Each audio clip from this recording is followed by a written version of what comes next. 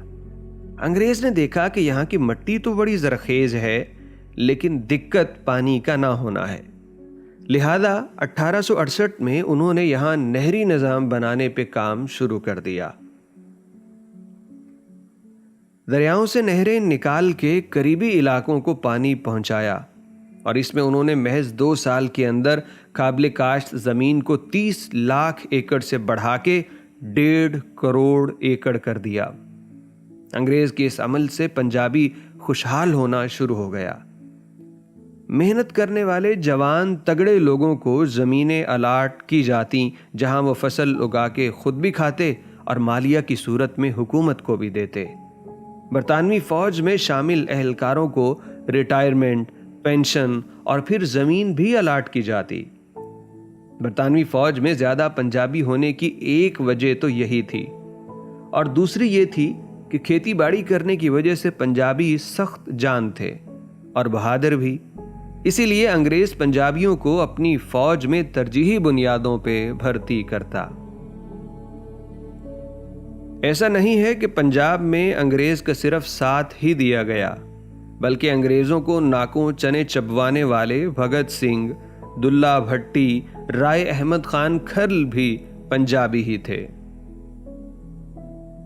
سمجھنے کی بات یہاں پہ یہ ہے کہ عوام تو خوشحالی چاہتے ہیں۔ مغلوں اور پھر سکھوں کے تسلط میں رہنے والی یہ عوام کبھی اتنی خوشحال نہ تھی جتنی انگریز راج آنے کے بعد ہوئی۔ انگریز نے اس علاقے کو معاشی اور سماجی نظام دیا، ان لوگوں کی بنجر زمینوں کو آباد کرنے میں ان کی مکمل مدد کی، اور اس چیز کی ان لوگوں کو بہت زیادہ ضرورت بھی تھی۔ اس کا اندازہ آپ اس بات سے لگا لیجئے کہ پنجاب یونیورسٹی میں فلسفے کے استاد ڈاکٹر منظور اعجاز صاحب فرماتے ہیں کہ ہمیں انگریز کی جانب سے ساہیوال کے قریب زمین الاٹ کی گئی۔ یہاں کے مقامی لوگوں کو جانگلی کہا جاتا تھا۔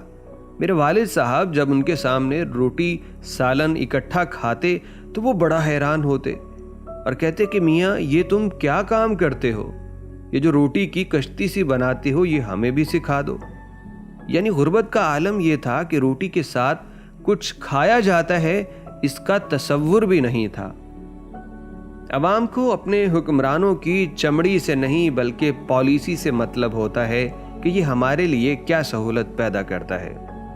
انگریزوں سے بھی پہلے بر صغیر پہ مسلمانوں اور بعد میں سکھوں کی حکومتیں تھیں، تب بھی تو یہاں کی رعایا غلام ہی ہوا کرتی تھی، کبھی کسی بادشاہ کی تو کبھی کسی راجے مہاراجے کی۔ اس بات سے انکار بھی ممکن نہیں ہے کہ انگریز نے بر صغیر کے وسائل کو بہت لوٹا اور برطانیہ منتقل کیا، لیکن اس کے ساتھ اس کا اقرار کرنا بھی بنتا ہے کہ بر صغیر کے وسائل کو وسائل بنایا، ان کو قیمتی بنانے میں انگریز کا بہت بڑا ہاتھ ہے۔